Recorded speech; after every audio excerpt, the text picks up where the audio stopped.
Hey dummies, welcome to JK Holy. If you're obsessed with JK, just like me, அப்பதான் உங்களுக்கு ஒரு கால் வருதுடா. நீங்க அட்டன் பண்ணலாமா வேண்டாமா அப்படின்றத யோசிச்சுட்டு இருக்கீங்க.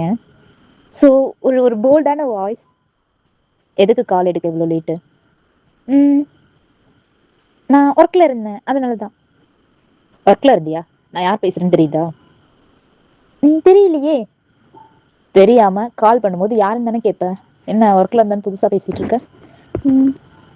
அப்போ நம்பர் சேவ் பண்ணிட்டேன், அப்படி தானே? சொல்லு, பண்ணியா இல்லையா? நான் அதெல்லாம் பண்ணல. நீ பண்ண. நான் பண்ணலன்றேன்ல. சார்ஜ் எவ்வளோ இருக்கு மொபைலில்? 53. ஸ்க்ரீன்ஷாட் அனுப்பு. ஏன்? ஏய் அனுப்புடி. அப்படின்னு சொல்லிட்டு நீங்கள் அனுப்புறீங்க. ஸோ அதில் வந்து குட்டியாக மை லவ் அப்படின்னு மட்டும் ஒரு குட்டி ஃபோனில் எழுதி வச்சுருக்கீங்க. ஜேகே இதை நல்லா ஜூம் பண்ணி பார்க்குறான். கேடி நான் வேலை பார்க்குறா பாரு. ஓகே ஓகே, நம்பிட்டேன். சரி, சாப்பிட்டியா? உடம்பு எப்படி இருக்கு? ஓகேயா? பரவாயில்ல சார். ஏய் என்னடி சார் சார்ன்னு இருக்க, சிக்கன் கூப்பிடு. இல்லை அதெல்லாம் வேணாம், பரவாயில்ல, நான் இப்படியே கூப்பிட்டுக்கிறேன். இப்படியே கூப்பிட்டுக்கிறியா நீனு? சரி ஓகே, நல்லது தான். காலேஜில் வந்து எங்கேயாவது ஜேகே அப்படின்ட்டேன்னா எப்படியே கூப்பிடு, பரவாயில்ல. நான் அப்படி தான் கூப்பிடுவேன். எப்படி? ஜேகேன்னு. ஜேகேன்னு கூப்பிடுவியா? கூப்பிடு. ஜேகே. ஏய் நல்லா இருக்குடி, இன்னொரு தடவை கூப்பிடு. நான் கூப்பிட மாட்டேன் அப்படின்னு சொல்லிட்டு இருக்கீங்க. கரெக்டாக உங்கள் வீட்டுக்கிட்ட ஒரு பைக் சவுண்ட் கேட்குதா? நீங்கள் இது ஜேகே பைக் தானா இருக்குமோ அப்படின்ற ஒரு கன்ஃபியூஷன்லேயே போகிறீங்க. போனோடனே கரெக்டாக ஜேகே பைக் தான். ஏய் மேலே வரட்டா? அதெல்லாம் வேணாம், வீட்டில் நிறைய பேர் இருக்காங்க. என்ன நிறைய பேர் இருக்காங்க? கொஞ்சம் கெஸ்ட் வந்திருக்காங்க. சரி நீ கீழே வா. நானும் வரமாட்டேன். ஏய் வாடி ப்ளீஸ் டி. போங்க ஜேகே, நான் வரமாட்டேன். வரமாட்டேன்ல? இரு நான் வரேன் அப்படின்னு சொல்லிட்டு ஜேகே தான் இறங்குறேன் பைக்கை விட்டு. நீங்கள் சிக்கி சிக்கி சிக்கி ப்ளீஸ் ஜேகே, ப்ளீஸ் ஜேகே, வேணாம் ஜேகே. இன்னொரு தடவை சொல்லு. சொல்ல மாட்டேன். அப்போ நான் அதை வரேன். ப்ளீஸ் ஜேகே, வேணாம் ஜேகே. கொஞ்சம் ரெடி கொண்டாட்டி. கொண்டாட்டியா? நீதான். ஹலோ சார், கம்னு போங்க. வேறு வேலை இல்லாமல் இருக்கீங்களா நீங்கள்? ஏய் என்னடி வேலை இல்லாமல் இருக்கீங்களான்னு கேட்டு எத்தனை பேர் வந்து ப்ரப்போஸ் பண்ணாலுங்க தெரியுமா? மயிரா போச்சுன்னு தூக்கி போட்டு வந்தேன்டி. என்ன தாண்டி பண்ணி மயக்கினேன்? அன்னைக்கு காலையில் பார்த்துருப்போமா, பார்த்துட்டு பேசிகிட்டு இருந்தோம். கிறுக்கு மாதிரி பண்ணிகிட்டு இருந்தேன். தென் அதே மூஞ்சி கிளாஸ் ரூமில் சும்மா சும்மா டீஸ் பண்ணிகிட்டு இருந்தேன். எல்லாத்துக்கும் அக்செப்ட் பண்ணிக்கிட்டேன். உனக்கு ரொம்ப பிடிச்சிருக்குடி, நான் எது பண்ணாலும் அக்செப்ட் பண்ணிக்கிறேன், கோவமே பட மாட்டேற. பாரு, நான் உன்னை எவ்வளோ டீஸ் பண்ணி கிஸ் பண்ணி என்னென்னமோ பண்ணியிருக்கேன். ஆனால் எதுக்குமே ரியாக்ட் ஆகலடி நீ. அதுக்கு அதுக்கு நம்ம 2 பேரும் கல்யாணம் பண்ணிக்கலாமா? அப்பா அவன் கிடக்குறாண்டி சுத்த தலையன். சேக்கி ஓகே மாமனாரா? உனக்காகடி அப்படின்னு சொல்லிட்டு செம்ம ஒரு கிஸ் பண்ணலான்னு வரேன். கரெக்டாக உங்கள் வீட்டு தண்டை கதவை தட்டினாங்க. ஸோ அதை நீங்கள் ஜேகேவா அப்படின்னு பார்க்குறதுக்குள்ள உங்கள் ரிலேஷன்ஸ் தான். ஸோ அதனால் அதே விட்டுட்டு தென் நைட் அப்படியே ஸ்பெண்ட் ஆகுது. இதை நீங்கள் நிமிட்டு சொல்லலாமா வேணாமான்ற ஒரு கன்ஃபியூஷன்லேயே இருக்கீங்க. தென் அகைன் வந்து நீங்கள் காலேஜ் போகிறீங்கடா. காலேஜ் போயிட்டு ஜேகேவை தான் தேடுறீங்க. ஆனால் அவன் இன்னைக்கு வரவே இல்லை. நிமி ஜேகே சார் எங்கே போயிருக்காரு? தெரியலடி எங்கன்னு. மேபி மெடிக்கல் லீவில் இருக்கலாம். மெடிக்கல் லீவா? நேற்று நல்லா தானே இருந்தார். என்னது நேற்று நல்லா தான் இருந்ததா? நீ எப்போ பார்த்தேன்? அதெல்லாம் ஒன்றும் இல்லை, சொல்கிறேன். நேற்று கிளாஸில் தெரியலடி என்னன்னு. சரி ஓகே வீட்டு கேட்டுப்போம் அப்புறமேட்டு அப்படின்னு சொல்லிட்டு போயிடுவீங்க. உங்களுக்கு வந்து அதுவே ஒரு மைண்ட் செட் உறுத்திக்கிட்டே இருக்குது. ஸோ இங்கே என்ன அப்படின்னு பார்த்தீங்கன்னா, ஜேகேக்கு வந்து ஒரு அலைன்ஸ் மேக் பண்ணியிருப்பாங்க. ஸோ அதனால் வந்து அவன் அதில் இன்வால்வ் ஆகிட்டான். அவங்க அம்மா கிட்ட இவன் வந்து ஜேகே வந்து நான் வைன் தான் லவ் பண்ணுறேன் அப்படின்னு சொல்லியுமே வந்து ஒரு ஸ்டூடெண்ட், நீ வந்து ஒரு ஸ்டாஃப், நீ எப்படி ஜேகே இதை நீ வந்து எங்களுக்கு சொல்கிற முதல்ல அப்படின்னு சொல்லிட்டு அப்போஸ் பண்ணிட்டாங்க. ஜேகேக்கு அதுவே செம மைண்ட் ஃபக்கிங்காக இருக்குது. என்னால் முடியாதுமா, நான் வைன் மட்டும் தான் லவ் பண்ணுறேன், அவளை தான் கல்யாணம் பண்ணிப்பேன், உங்களால் முடிஞ்சதை பார்த்து. அப்படியா ஜேகே? அப்போ இந்த அம்மா உனக்கு வேணால? சரி போ, நீ வரும்போது நான் திரும்ப இங்கே உயிரோட இருக்க மாட்டேன் அப்படின்னு சொல்லிடுறாங்க. ஜேகேக்கா மா என்னை டென்ஷன் ஆக்காதீங்க, நான் காலேஜ் கிளம்பணும். போடா போ அப்படியே அங்கேயே போயிடு. எவ நீ இந்த மாதிரி பண்ணாத ஜேகே, எனக்கு பிடிக்கவே இல்லை சுத்தமா. ஒழுங்கு மாதிரி தான் என் பையனா இருக்கதான் தான் இரு நீ அப்படின்னு சொல்றாங்க. ஜேகே முறைச்சிக்கிட்டே உள்ள போறான். ஏன்னா அவங்க அம்மா வந்து ஸோ இந்த மாதிரி பிளாக்மெயில், எமோஷனல் பிளாக்மெயில் பண்ணோடனே அவன் சரி ஓகே என்ன நடந்தாலும் பார்த்துக்கலாம் அப்படின்னு சொல்லிட்டு என்கேஜ்மெண்ட்டும் முடியுது. ஸோ அப்படியே ஒரு 1 வீக் ஸ்பெண்ட் ஆகுதுடா. வயன்கா இங்கே முடியல, சரி கால் பண்ணலாம் அப்படின்னு போகும்போது கரெக்டாக ஜேகேக்கு கால் பண்ணுறான், அவன் அட்டனே பண்ணல. சில டைம் வந்து கட் பண்ணி விட்டுறான். இப்படின்னு வந்தோடனே ஜேகேக்குமே ஒரு மாதிரி கில்ட்டி ஆயிடுச்சு. சரி என்னடா லவ் பண்ணுறோம் எல்லாத்தையுமே சொல்லிட்டு இவளை இப்படி அவாய்ட் பண்ணிட்டு இருக்கோமே அப்படின்ற மாதிரி. இதே மாதிரி தான் அவங்க டேஸ் போயிட்டு இருக்கு. கரெக்டாக மேரேஜ். ஸோ அப்போ வந்து அவங்க அம்மா எல்லாருக்கும் இன்விடேஷன் வைக்கிறாங்க. ஸோ அப்படி வரும்போது வைன் நீ கண்டிப்பாக வரணுமா? ம் வரேன் மேம். ஓகே. ம் sir all the best. JK எதுவுமே சொல்லல. அப்படி சைலண்டாக நிற்கிறான். போலாமாமா? போலாம்ப்பா அப்படின்னு சொல்லிட்டு போயிடுறாங்க அவங்க அம்மாவும். ஜேகேக்கு வந்து ஒன்றுமே புரியல. எதுக்கு நம்ம அவாய்ட் பண்ணுறோம் இவளை? இவளுக்கும் எதுவுமே புரியல. ஜேகே சார் எதுக்கு நம்மளை அவாய்ட் பண்ணுறாங்க அப்படின்ட்டு. ஸோ அப்படியே அவங்க டேஸ் போயிட்டு இருந்தோடனே மேரேஜும் வந்துருதுரா. ஸோ மேரேஜ் வரும்போது எல்லாமே கரெக்டாக ரெடி ஆகி இருக்கும்போது ஜேகே வந்து தாலியே கட்டாமல் நான் இந்த மாதிரி வைனை தான் லவ் பண்ணுறேன் அப்படின்னு சொல்லிடுறான். எல்லாருக்குமே சரியான ஷாக். ஸ்டூடெண்ட்ஸ் எல்லாம் அப்படியே முடிச்சு பார்த்துட்டே இருக்காங்க. வைன் ஒரு ஓரமாக போய் உட்காந்து அழுதுட்டு இருக்கா. ஜேகே தரன்னு பிடிச்சி இழுத்துட்டு போகிறான் வைனை. இழுத்துட்டு போய் அவங்க வீட்டுக்கிட்ட தான் நிற்க வைக்கிறான். நிற்க வச்சுட்டு அங்கிள் இந்த மாதிரி அவங்க போனா கல்யாணம் பண்ணிக்கிறேன், ப்ளீஸ் எனக்கு கல்யாணம் பண்ணி கொடுங்க. தம்பி யார்ப்பா நீ? என்ன பேசிட்டு இருக்க நீ இங்க வந்துட்டு? நான் உங்க ஒயின் படிக்கிற காலேஜ்ல நான் ப்ரொஃபஸரா இருக்கேன். ஓகே இந்த டீட்டெயில்ஸ் போதுமா? தென் ஒயின் எனக்கு ரொம்ப பிடிச்சிருக்கு, அதனால நான் ஒயினை கல்யாணம் பண்ணி போறேன். அதெல்லாம் இங்க சரி வராது.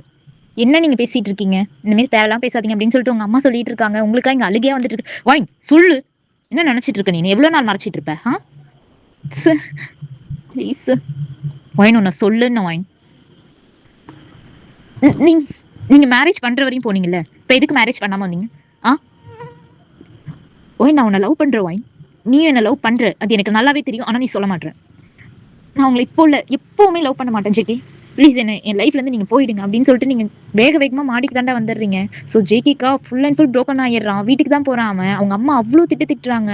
அவ பாத்தியா எப்படி பண்ணிட்டான் அப்படி பண்ணிட்டான்னு சொல்லிட்டு. எதுவும் பேசாதீங்க, என்னை இப்படியே தனியாக விட்டுருங்க ப்ளீஸ் அப்படின்னு சொல்லிட்டு முடிச்சிடுறான். தென் அதே மாதிரி மண்டே வந்து ஆக்சுவலாக காலேஜ்க்கு தான் ஆர்டினரியாக கிளம்பி வராங்க. ஜேகேயும் வரா, நீங்களும் வரீங்க. ஸோ அப்படி வரும்போது ரெண்டு பேரும் ஜேகே உங்களை அவ்வளோ கண்டுக்கவே இல்லை. ஸோ நீங்களும் அவனை எதுவும் ரியாக்ட் பண்ணிக்கல. இப்படியே தாண்டா அவங்க டேஸ் போயிட்டு இருக்கு. ஆனால் அவனை பார்த்தா மட்டும் உங்களுக்கு அவ்வளோ அழுக வரும். ரொம்ப எமோஷ்னலான டைப் நீங்கள் அப்படின்றதால. ஸோ அழுதுகிட்டே இருந்தோடனே இவனும் மேனேஜ் பண்ண முடியாது அப்படின்ற கட்டத்தில் தான் உங்களை அவாய்ட் பண்ணுவானே. இப்படி போயிட்டு இருந்தோடனே கரெக்டாக ஒரு நாள் வந்து ஜேகே லெசன் நடத்திட்டு இருக்கான். லெசன் நடத்தினோடனே கரெக்டாக ஓகே கைஸ் முடிஞ்சிச்சு, நீங்கள் இதோட இதை கண்டினியூ பண்ணிக்கோங்க ஓகேயா? ஃபுல் அண்ட் ஃபுல் அயோக்தாக்க தெளிவாக படித்தாலே போதும், நேமிங் ரியாக்ஷன் முடிச்சிடலாம் ரைட்.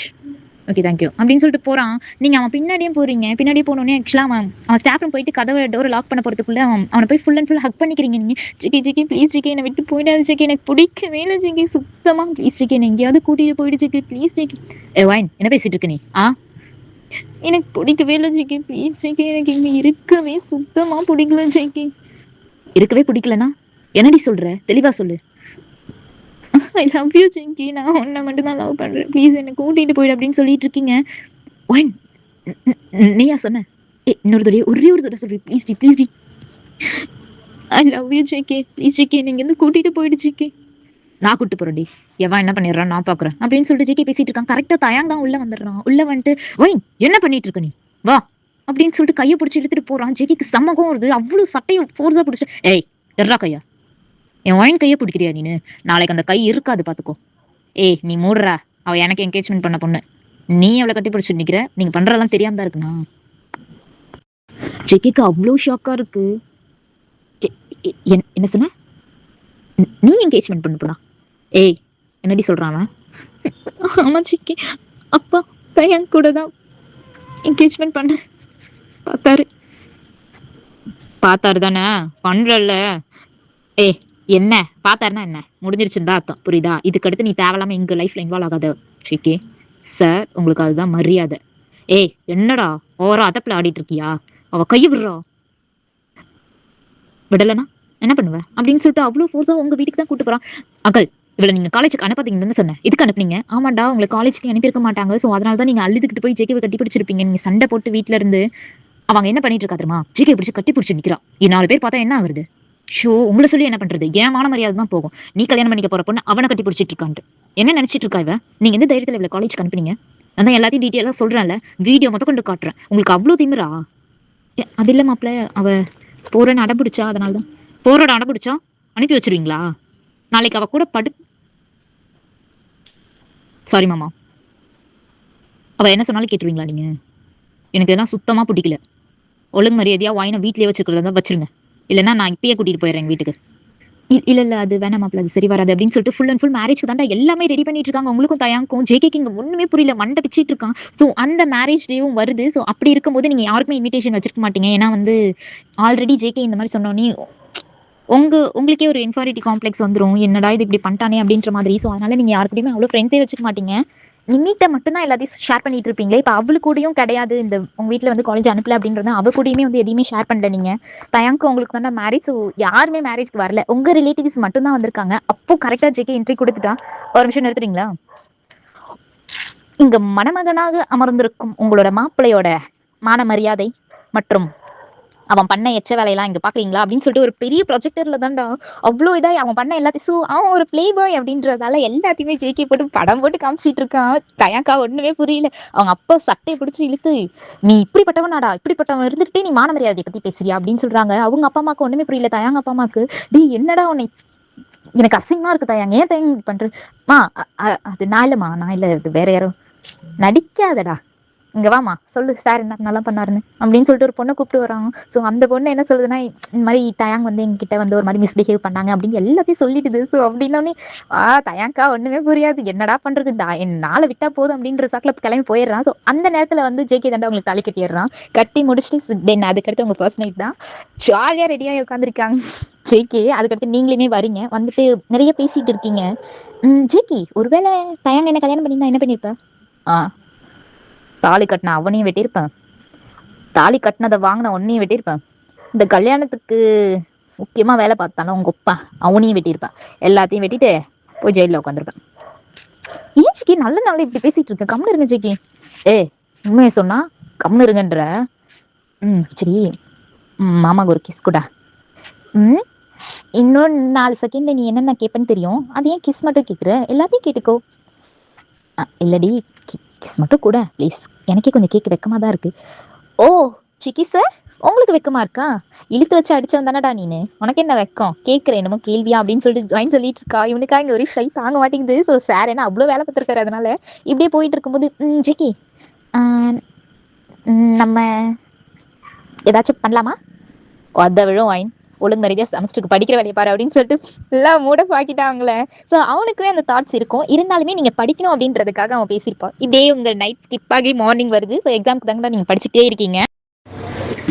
எக்ஸாமுக்கு ஃபுல் ப்ரிப்பரோட போயிட்டு காலேஜில் போய் நிற்கிறீங்க. இருந்தாலுமே உங்களுக்கு ஒரு பயம், எக்ஸாம் ஒழுங்காக எழுதிடுவோமா அப்படின்னு. இன்னொன்று, உங்களுக்கு மேரேஜ் ஆன விஷயம் யாருக்குமே தெரியாது.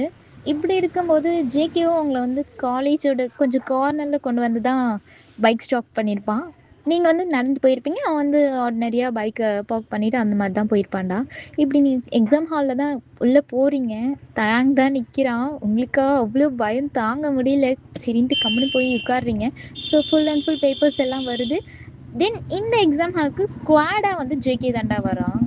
எல்லாத்தையுமே முடிச்சுட்டு தலைவன் உங்களை பார்த்து சைட் அடிச்சுக்கிட்டே இருக்கிறான். தயாங்க்கு வந்து அது அவ்வளோ ட்ரெஷராக இருக்குது, என்னடா இவன் அப்படின்ற மாதிரி. இன்னும் இல்லாமல் ஸோ கொஞ்சம் டிஸப்பாயின்மெண்ட்லாம் இருக்குல்ல, ஸோ அதனால் அவன் அவ்வளோ டென்ஷனில் இருக்கிறான் தயாங். ஆனால் உங்களுக்கும் ஜேகேக்கும் சரி இங்கே ஒரே ரொமான்ஸ் தான் போயிட்டுருக்கு கண்ணாலேயே. இப்படியே முடிச்சுட்டு நீங்கள் எக்ஸாம் முடிச்சுட்டு வீட்டுக்கு தாண்டா வரீங்க. வீட்டுக்கு நீங்கள் எப்போவுமே போல் நிம்மி கூட வந்துடுறீங்க. ஸோ நிம்மிக்குமே வந்து இது எல்லாமே தெரியும் உங்களுக்கு மேரேஜ் ஆனது அப்படின்றது. ஸோ இதை முடிச்சுக்கிறேன். தென் பார்ட் 3ல பார்க்கலாம்டா. பாய் ராமீஸ்.